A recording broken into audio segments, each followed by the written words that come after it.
నమస్తే. శ్రీమాత్రే నమః. శ్రీ గురుభ్యో నమః.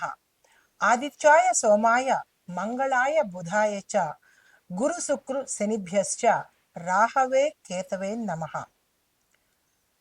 మనకి త్వరలో మార్చి 29వ తారీఖు అమావాస్యయుక్త షష్టగ్రహ కూటమి అనేది సంభవించబోతోంది. అయితే ఈ షష్టగ్రహ కూటమి దానికి చాలామంది పండితులు భయభ్రాంతులకు గురి చేయడము, అదైపోతుంది, ఇదైపోతుంది, దేశం నాశనం అయిపోతుంది, ప్రపంచం అంతమైపోతుంది, ఇలా రకరకాల వ్యాఖ్యానాలు చేస్తున్నారు. అయితే అందులో ఎవరిది తప్పు కాదు, అందులో అంత ప్రమాదము లేదు, లేదా అంటే ఉన్నది అనమాట. అయితే దాని గురించి పూర్తి విశ్లేషణతో భయానికి గురి కాకుండా మీకు సమన్వయంగా సమగ్రంగా విశ్లేషణ అందిస్తాను. అయితే మనకి వేద జ్యోతిష్య శాస్త్ర ప్రకారము అంతరిక్షంలో గ్రహాలు ప్రతి సమయంలోనూ మనకి కలుసుకుంటూ ఉంటాయి. కొన్ని కూటమిగా కలుస్తాయి, కొన్ని రెండేసి కలుస్తాయి, ఇలాగా వాటి వాటి గమనంలో కలుసుకుంటూ ఉంటాయి. అయితే కొన్ని సంవత్సరాల తరువాత మాత్రమే, అంటే కొన్ని 5 సంవత్సరాలకి, 6 సంవత్సరాలకి, విశేషించి 7 సంవత్సరాలకి, ఇలాగా ఒకే దారిలో 6 కలవడము, 8 కలవడము, ఇట్లా గ్రహాలు మీట్ అవుతూ ఉంటాయన్నమాట. ఈ సమయాన్ని అంటే ఒక్కొక్క గ్రహము ఒక్కొక్క ఫలితాన్ని ఇస్తూ ఉంటుంది. ఒక్కొక్క గ్రహము ఇంకో చెడు గ్రహంతో, అంటే ఇక్కడ మనకి గ్రహాలు శుభగ్రహాలు, పాపగ్రహాలు అని ఉంటాయన్నమాట. ఈ శుభగ్రహాలు పాపగ్రహాలతో కలిస్తే మంచితనం మర్చిపోయి చెడుని చేసే అవకాశం ఉంటుంది. వీటి ఇన్ఫ్లుయెన్స్ ఎక్కువగా ఉంటుంది. ఈ మంచి ఇన్ఫ్లుయెన్స్ తగ్గిపోయి చెడు ప్రభావము ఎక్కువ అయ్యే అవకాశం కనబడుతుంది. అవి 2-3 ఉంటే కొన్ని రాజయోగాలు ఇస్తాయి, కొన్ని మహారాజయోగాలు ఇస్తాయి, కొన్ని ఏం చేస్తాయి, మిశ్రమ ఫలితాలను కలగజేస్తుంటాయి. అయితే మనకి రాబోయే కొన్ని రోజుల్లో అమావాస్యతో కూడుకున్నది కాబట్టి మరికొంత తీవ్రతను కలగజేసే అవకాశం కనబడుతోంది. ఎక్కువ దుష్ట ప్రభావాన్ని కలగజేసే అవకాశం కనబడుతోంది. మీరు కనుక గుర్తు చేసుకున్నట్లయితే మనకి 2019లో డిసెంబరు ఆ సమయంలో మనకి షష్టగ్రహ కూటమి జరిగింది. అయితే ఆ సమయంలోనే మనకి కరోనా మహమ్మారి ఆవరించింది, దేశాన్ని పట్టి పీడించింది. దేశాలు అతలాకుతలమైపోయాయి, జన నష్టం సంభవించింది, ప్రాణ నష్టం సంభవించింది, ఇలా చాలా నష్టాలను కలగజేసింది. అయితే మళ్ళా అటువంటి ఉపద్రవాలే మనకి ఈ సమయంలోనూ కలుగుతాయా అంటే కనుక, అప్పుడు షష్టగ్రహ కూటమి జరిగినది ఏ రాశిలో జరిగింది, ఏ సమయంలో జరిగింది అనే దాని ప్రభావాన్ని బట్టి, దేశ కాల మాన పరిస్థితులను బట్టి అది దేశం మీద, పరిస్థితుల మీద, మనుషుల మీద కూడా అంతటి ప్రభావాన్ని చూపించింది. అంటే ఆరోగ్యం మీద ఎక్కువగా దెబ్బ పడింది. తర్వాత ఆహారానికి సంబంధించి ఎక్కువ దెబ్బ పడింది. ఇప్పుడు ఎటువంటి దెబ్బ పడబోతోంది అంటే కనుక, ఈ 6 గ్రహాలు మనకి మీనరాశిలో సంచారం చేస్తున్నాయి. అంటే మీనరాశిలో ఈ 6 గ్రహాలు కలయిక జరుగుతోంది. మీనం అంటే అర్థం ఏమిటి? సముద్రంలో ఉండే జంతువు, అంటే సముద్రంలో ఉండే ప్రాణి అనమాట. అంటే ఈ సమయంలో సముద్రంలో ఉండే ప్రాణి కాబట్టి నీటికి సంబంధించినటువంటి ప్రమాదాలు కానీ, ఉత్పాతాలు కానీ జరిగే అవకాశం కనబడుతోంది. అయితే కొన్ని భూమికి కూడా ప్రమాదాన్ని తెచ్చిపెట్టే అవకాశం గోచరిస్తోంది కుజ ప్రభావం వల్ల. అయితే భూమికి ఏ రకంగా ప్రమాదం కనబడుతోంది అంటే కనుక, భూకంపాలు విపరీతంగా రావడము, వర్షాలు ఎక్కువగా పడవడము, అంటే అతివృష్టి, భూకంపాలు, దీనితో పాటు నీటికి సంబంధించినటువంటివి, అంటే సముద్రాలు ఉప్పొంగడము, క్రూరమైన జలచరాలు బయటపడి వాటి మనకి సంకేతంగా చూపించడము, అంటే ప్రజలకు రాబోయే రోజుల్లో విపరీతమైన పరిణామాలు, భూ నష్టము, జన నష్టము జరిగే అవకాశం కూడా కనబడుతోంది. భూ నష్టము అంటే కనుక భూమి నీటితో ఆవరించబడి భూమి అనేది లేకుండా పోవడం అనమాట. అయితే ఇవన్నీ ఎందుకు జరుగుతాయి, ఎలా జరుగుతాయి అంటే కనుక, మనకి ఒకటి దీని ప్రభావము దేశం మీద, దేశ ప్రజల మీద, కనబడబోతోంది. ఇవి అన్ని దేశాలు కూడా ఈ ప్రభావానికి లోనయ్యే అవకాశం కనబడుతోంది. అయితే ఈ గ్రహాల గమనము, ఈ గ్రహాల సంయోగము, ఈ కూటములు మనకి ఖగోళంలో మార్పులకి చాలా కారణమవుతాయన్నమాట. అది మనకి వాతావరణం మార్పు కూడా దీనిలో భాగమే. అయితే ఈ 2025 మార్చి 29వ తారీఖు ఈ షష్టగ్రహ కూటమి జరిగే ప్రదేశంలో మనకి గతంలో వచ్చినట్టుగా కరోనా మహమ్మారి చైనా నుంచి మనకి విడుదల అయ్యింది. అయితే ఈసారి ప్రజలందరూ భయపడేది మరొక కరోనా లాంటి ఒక వైరస్ ఏమైనా మనకి రాబోతోందా అంటే కనుక వచ్చే అవకాశాలు ఉన్నాయి, కానీ కరోనా అంత తీవ్రత కాదు. అది హెచ్ఎంపివి అనే ఒక చిన్న చిన్నది అని చెప్పడానికి లేదు, కానీ ఒక రకమైన వైరస్ లాంటిదే అది మనకి వచ్చే అవకాశము. దానితో పాటు తీవ్రమైన పరిణామాలు ఎదుర్కొనే అవకాశం కూడా కనబడుతోంది. అంటే దీని శాతం చాలా తక్కువగా ఉంది, నీటికి సంబంధించినటువంటి శాతము చాలా ఎక్కువగా గోచరిస్తోంది. అది ఎందువల్ల అనే విశ్లేషణ మీకు విపులంగా ఇస్తాను. అయితే ఈ షష్టగ్రహ కూటమి ఎఫెక్ట్ మనకి ఈ హెచ్ఎంపివి వైరస్ మీద అంటే దాని ద్వారా విజృంభిస్తుందా అంటే అది కూడా ఒక కారణం కావచ్చు. అయితే ఈసారి ఈ వైరస్ వల్ల మనకి తీవ్రమైన పరిణామాలు అంతగా ఉండవు అని మన జ్యోతిష శాస్త్రజ్ఞులు చెప్తున్నారు. అంటే ఉంటాయి, కానీ అంత తీవ్రత కరోనా అంత తీవ్రత అయితే ఉండదు. దీంతో పాటుగా ఈ 6 గ్రహాలు ఎక్కడ కలుస్తున్నాయి అంటే కనుక తేదీల ప్రకారంగా కూడా మీకు చెప్పబోతున్నాను. జాగ్రత్తగా భయపడకుండా వినే ప్రయత్నం తప్పనిసరిగా చేయండి. అయితే గత ఏడాది మనకి అక్టోబరు 23వ తారీఖు ఈ రాహు మీనరాశిలో ప్రవేశించాడు. మీనరాశి అంటే సముద్ర జలచరం అన్నమాట. తర్వాత జనవరి 28న శుక్రుడు కూడా మీనరాశిలోకి ప్రవేశం చేశాడు. ఆ తర్వాత ఫిబ్రవరి 28వ తారీఖున బుధుడు కూడా మీనరాశిలోకే ప్రవేశం చేశాడు. తరువాత మార్చి 15 అంటే ఇంకా రాబోయే 15 అన్నమాట. ఈ మార్చి 15లో రవి కూడా మీనంలోకి ప్రవేశం చేశాడు. అంటే మీనరాశిలో ఒక్కొక్క గ్రహము తన స్థానంలోకి వెడుతున్నారు. తర్వాత 15 తర్వాత మళ్ళీ మార్చి 28వ తారీఖున చంద్రుడు కూడా మీనంలోనే కలుస్తున్నాడు. ఆ తర్వాత మార్చి 29న శనిదేవుడు కూడా మీనంలోనే కలుస్తున్నాడు. అంటే ఈ 6 గ్రహాలు తేదీల వారీగా మీనరాశిలోకి వచ్చి అక్కడ కూటమిగా ఏర్పడుతున్నాయి. ఈ కూటమి వల్ల అంటే ఇందులో పాపగ్రహాలు ఉన్నాయి, శుభగ్రహాలు ఉన్నాయి.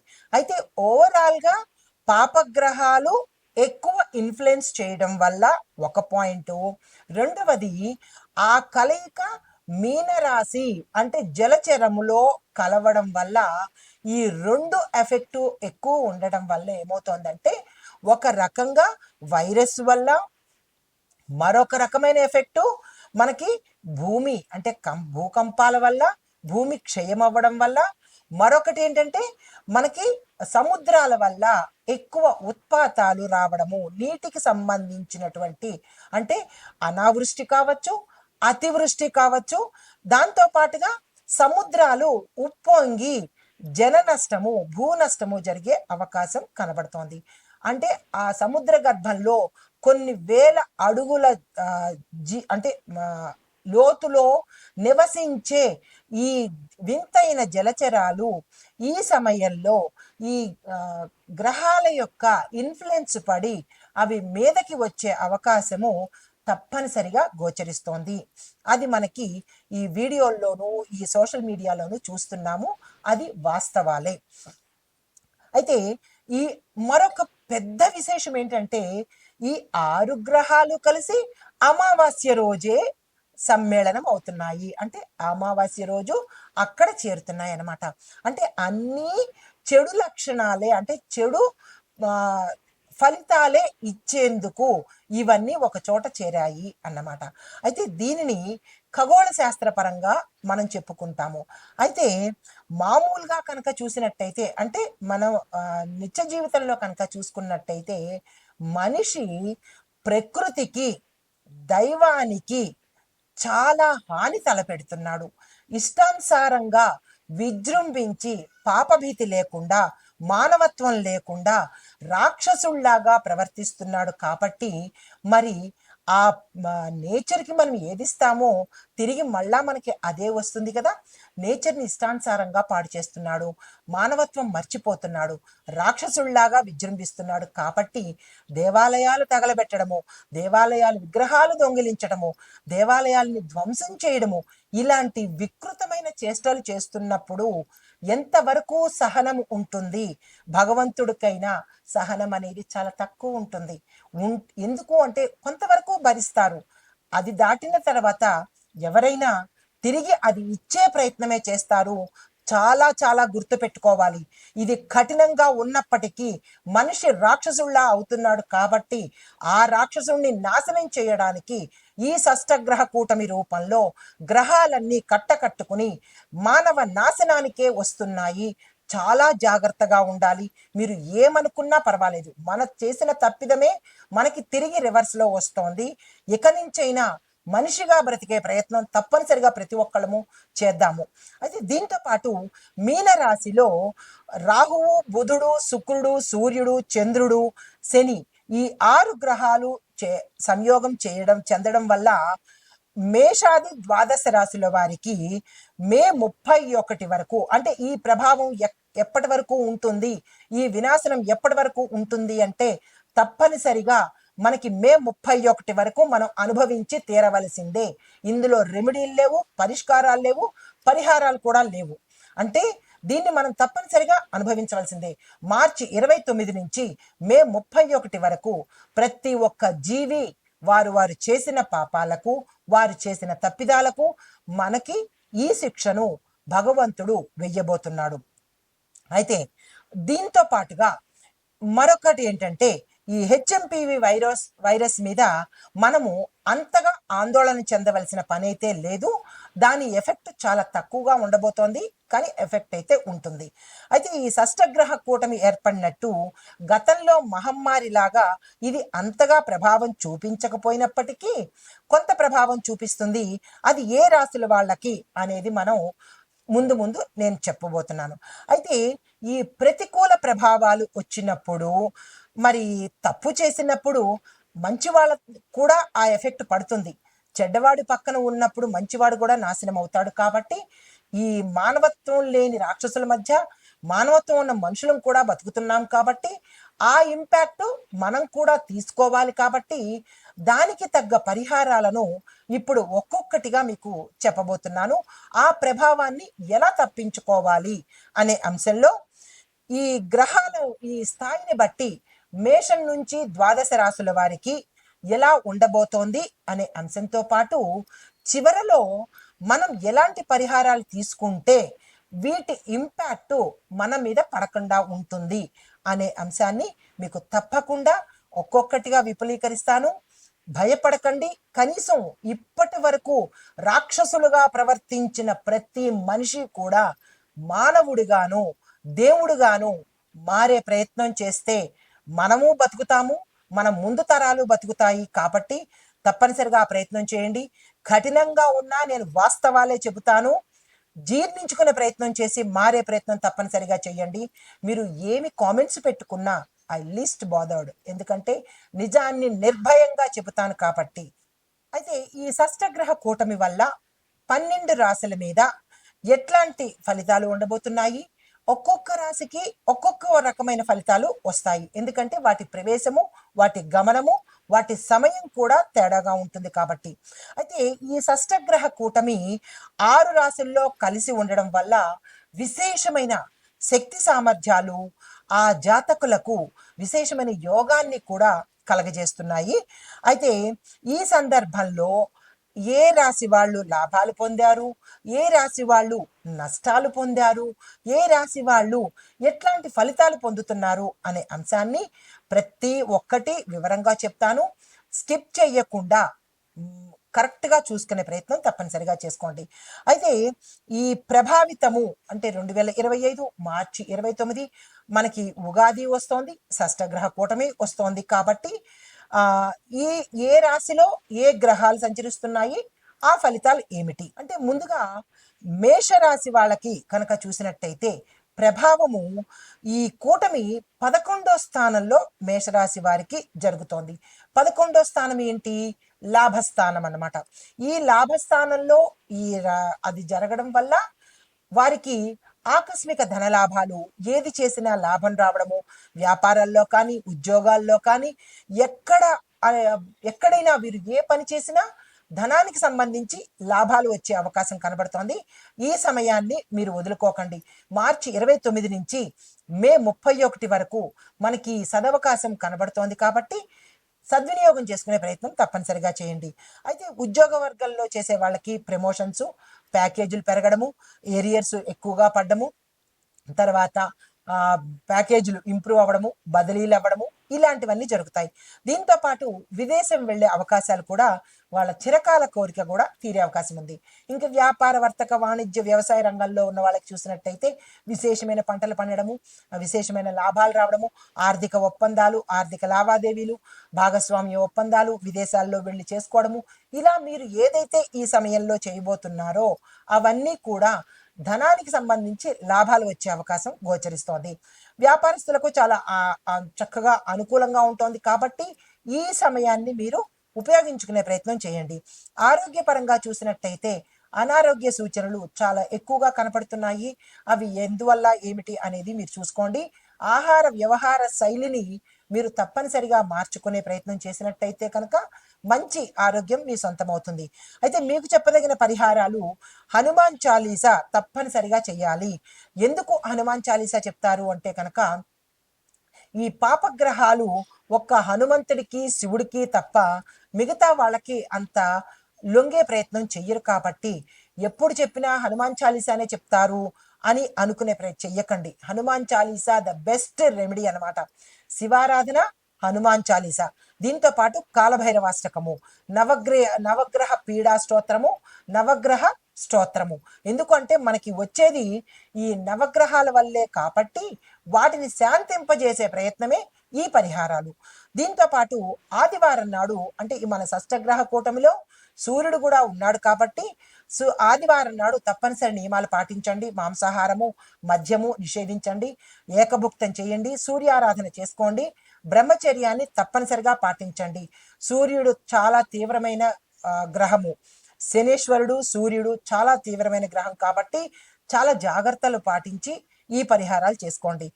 దీనితో పాటుగా ఈ షష్టగ్రహ కూటమి దేశానికి తరువాత ప్రకృతికి ఎలాంటి పరిణామాలు ఇవ్వబోతోంది అనే అంశంలో ఈ షష్టగ్రహ కూటమి అంటే ఈ 6 గ్రహాలు ఒకే చోట ఒకే సమయంలో ఇంచుమించుగా ఒకే సమయంలో ఏర్పడడం జరుగుతోంది కాబట్టి ఇది అత్యంత శక్తివంతమైన గ్రహస్థితి.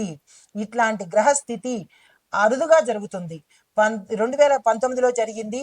అప్పటి నుంచి ఇప్పటికి 7 సంవత్సరాలు రమారమిగా పట్టింది కాబట్టి చాలా విశేషమైన తీవ్రమైన పరిణామాలు చోటు చేసుకుంటాయి. దేశ రాజకీయాలు, ఆర్థిక వ్యవస్థ, ప్రకృతిలో విపరీతమైన మార్పులు, ఊహించనటువంటి పెనుమార్పులు, వాతావరణ పరిస్థితుల మీద ఎక్కువగా ప్రభావాన్ని చూపిస్తుంది. అయితే ఈ గ్రహ కూటమి ఏ రాశిలో ఏర్పడుతోంది, వాటి దృష్టి ప్రభావం ఎలా ఉంటుంది అంటే దేశ రాజకీయాల మీద, పాలకుల మీద, పాలకుల కీలక నిర్ణయాల మీద ప్రభావం చూపిస్తుంది. రాజకీయ నాయకులు చాలా జాగ్రత్త, తస్మాత్ జాగ్రత్త. కొన్ని ప్రభుత్వ విధానాల్లో పెద్ద పెద్ద మార్పులు కూడా చోటు చేసుకునేవి, ఆశ్చర్యకరమైన మార్పులు కూడా చోటు చేసుకుంటాయి. తరువాత అధికారము, శక్తి అంటే వాటి యొక్క పదవుల కోసము విపరీతమైన పోరాటాలు, మరణాలు జరిగే అవకాశము, అంటే కొట్టుకునే పరిస్థితి కనబడుతోంది. అంటే ప్రజల్ని పరిపాలించడం మర్చిపోయి ఈ కొట్టుకోవడాలు, పదవుల కోసం పాకులాడ్డాలు, పదవుల కోసం ఎటువంటి ప్రయత్నాలైనా చేయడాలు జరుగుతాయి. అల్లకల్లోల పరిస్థితి. కొందరు ప్రముఖ రాజకీయ నాయకులకు చాలా సంక్షోభ పరిస్థితి ఏర్పడుతుంది. వారికి పదవి ఉంటుందా ఊడుతుందా అనేటువంటి మానసిక వేదన కలిగే అవకాశము, కొన్ని రాష్ట్రాల్లో అస్థిరత, దాంతోపాటు ఆందోళనలు చెలరేగుతాయి ప్రజల మధ్య, రాజకీయ నాయకుల మధ్య విపరీతమైన ఆందోళనలు, తగాదాలు, కొట్టుకోవడాలు, ఇలాంటివన్నీ ప్రజల నిరసనలు జరుగుతాయి. తరువాత కూటమిగా ఉన్న ప్రభుత్వం ఉన్న ప్రాంతాల్లో అంతర్యుద్ధాలు జరిగే అవకాశం కనబడుతోంది. బయటికి కనిపించని ఇంటర్నల్గా కొన్ని రాజకీయ యుద్ధాలు జరుగుతాయి. ఆ పరిణామాలు కూడా ఈ సమయంలో చోటు చేసుకుంటాయి.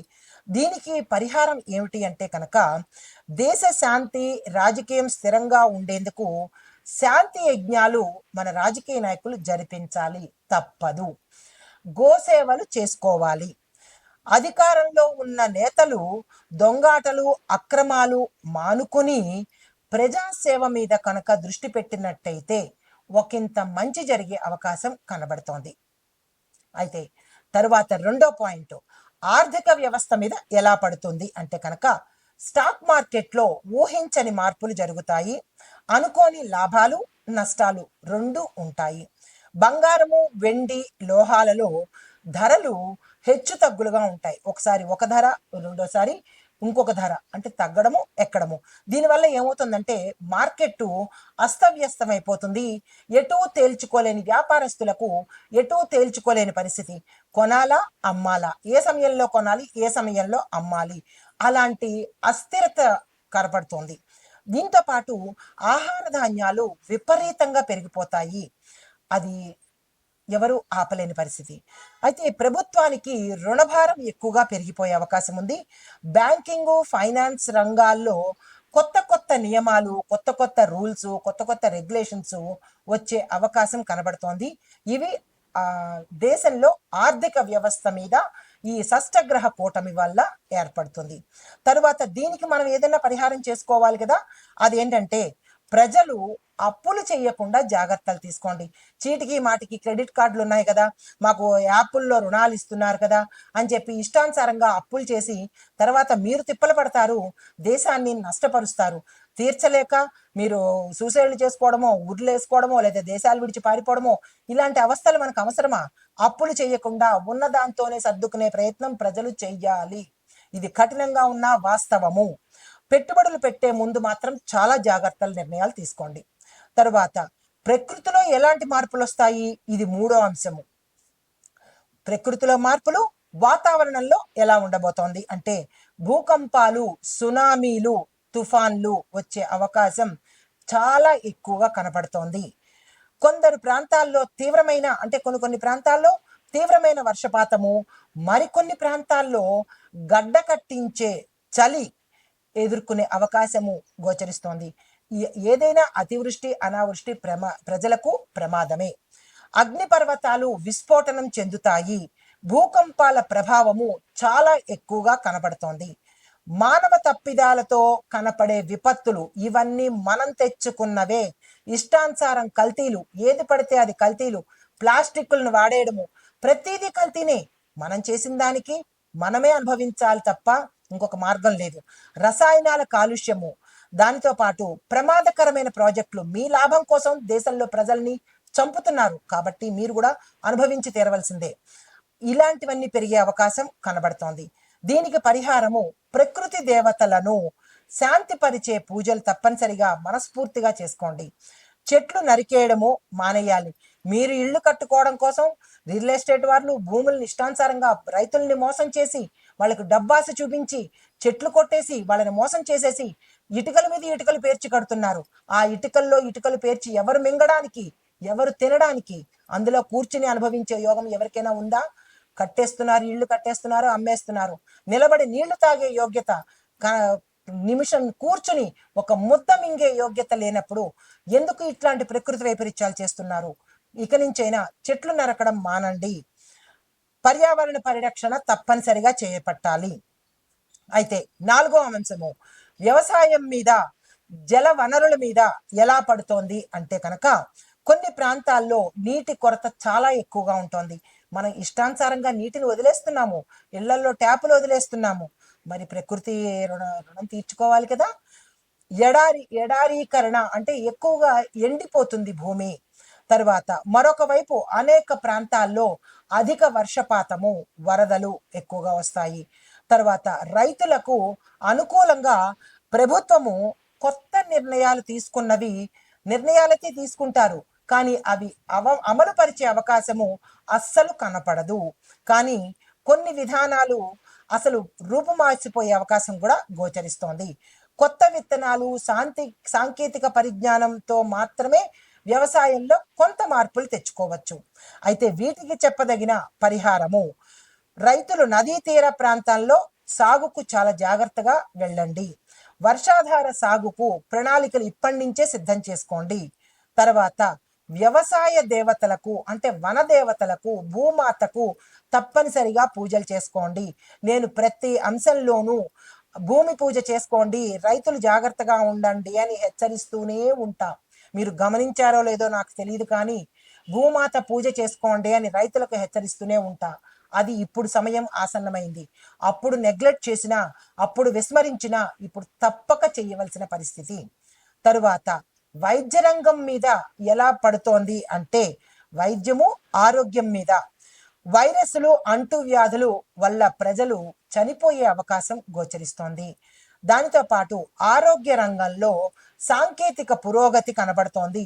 కొత్త మందులు కనిపెడతారు. కొత్త మందులు అయితే కనిపెడతారు, వాటి మీద ప్రయోగం ఎవరి మీద చేస్తారు? మళ్ళా మనుషుల మీదే చేస్తారు. జాగ్రత్త వహించండి. మానసిక ఒత్తిడి, డిప్రెషన్లోకి వెళ్ళిపోతారు. డబ్బులు రావు, ఇల్లు కట్టేస్తున్నారు, డబ్బులు రావు, మళ్ళా ఏమవుతుంది? అధిక డిప్రెషన్. ఆ డిప్రెషన్ మళ్ళా చావుకి కారణము. దీనికి తగ్గ పరిహారము, ప్రజలు వ్యక్తిగత ఆరోగ్యాన్ని ఎక్కడ పడితే అక్కడ తినేయకుండా ఫాస్ట్ ఫుడ్లు, ఈజీ ఫుడ్లు, స్లో ఫుడ్లు, ఇలాంటి ఫుడ్ల మీద పడిపోకండి. రోడ్డు మీద అమ్మే ఫుడ్ల మీద పడిపోకండి. మీ ఆరోగ్యం మీరు జాగ్రత్త పెట్టుకోండి. ముందు ముందు డాక్టర్ల కొరత కూడా వస్తుంది, సరి అయిన వైద్యం ఉండదు. మీరు తిన్నందుకు మీరే అనుభవించవలసిన పరిస్థితి, ఆకస్మికంగా చచ్చే పరిస్థితి వస్తుంది. కాబట్టి జాగ్రత్తలు తీసుకోండి. అంటే ఆహారం మీద పట్టు పెట్టుకోండి, నియంత్రణ పెట్టుకోండి. జొమాటోలు, టమాటోలు అంటే ఆర్డర్లు పెట్టేసి వాళ్ళు ఏం ఫుడ్ చేస్తున్నారో మీకు తెలియదు, తెచ్చేసుకుంటారు, ప్యాకెట్లు ఓపెన్ చేస్తారు, తినేస్తారు, అనారోగ్యం పాలవుతారు. ఒక్క డాక్టరు అందుబాటులోకి ఉండరు. మన ఆరోగ్యము, మన చావుని మనమే కొనుక్కుంటున్నాము ఆన్లైన్లో. జాగ్రత్తలు తీసుకోండి. అయితే యోగా చేయండి, ఆహారం మీద నియంత్రణ పెట్టుకోండి, మానసిక ఆరోగ్యాన్ని తప్పనిసరిగా అలవాటు చేసుకోండి. అయితే ప్రపంచ రాజకీయాల మీద ఎలా ఉండబోతోంది అంటే దేశ రాజకీయం మీద చెప్పుకున్నాము. ఇప్పుడు ప్రపంచ రాజకీయం మీద కొన్ని దేశాల్లో యుద్ధం తథ్యం, యుద్ధాలు వస్తాయి. కొన్ని దేశాలు అంటే చైనా, అమెరికా, రష్యా దేశాల మధ్య తీవ్రమైన ఒత్తిడి పెరుగుతుంది. కొన్ని దేశాల్లో ఆర్థిక సంక్షోభము ఏర్పడే అవకాశం కనబడుతోంది. ప్రపంచ ఆరోగ్య సంస్థ అంటే WHO ముఖ్యమైన నిర్ణయాలు తప్పనిసరిగా తీసుకుంటుంది. పరిహారము, అన్ని దేశాలు కలిసి సమస్యలను పరిష్కరించే ప్రయత్నం చేయాలి. యుద్ధ వైరాన్ని శాంతి దిశగా మళ్లించే ప్రయత్నం చేసుకోవాలి. అయితే దీనికి చెప్పదగిన పరిహారము క్లుప్తంగా, షష్టగ్రహ కూటమి దేశ స్థాయిలో పెద్ద మార్పులు తీసుకొస్తోంది. ప్రకృతి విపత్తులు పెరిగే అవకాశం కనబడుతోంది. రాజకీయ, ఆర్థిక విధానాల్లో అనిశ్చిత ఏర్పడుతోంది. రాజకీయంగా, ఆర్థికంగా చాలా స్థిరంగా ఉండాలి. వ్యక్తిగత జీవితాల్లో విపరీతమైన మార్పులు గోచరిస్తున్నాయి. సాధారణమైన పరిహారాలు, నవగ్రహ హోమాలు తప్పనిసరిగా చేయించుకోవాలి. పర్యావరణం మీద దృష్టి పెట్టాలి. ధ్యానము, యోగా ద్వారా కొంత ఉపశమనం కలుగుతుంది. చెట్లను తిరిగి నాటే ప్రయత్నం చేయండి, చెట్లను కట్ చేసే ప్రయత్నం చేయకండి. దాన ధర్మాలు చేసుకోండి. పింగించి పీనాసితనంగా ఎవరు ఫ్రీగా ఇస్తారు, ప్రతిదీ ఫ్రీ అనే మాటను మర్చిపోవడం నేర్చుకోండి. ఏకాడికి ఎదుటివాళ్ళు మాకు ఇవ్వాలి, మేము మా ధనాన్ని మేము ఇంట్లో పెట్టుకోవాలి అనే పరిస్థితిని నుంచి మీరు ఫ్రీ అనేది మానుకుని ఎదుటి వాళ్ళకి దాన ధర్మాలు చేసే ప్రయత్నాలు తప్పనిసరిగా చేసుకుంటే కనుక ఈ షష్టగ్రహ కూటమిని గమనిస్తూ ముందస్తు చర్యలు తీసుకుంటే మనము, మన దేశము, మన ఆర్థిక వ్యవస్థ అన్నీ బాగుంటాయి. నమస్తే.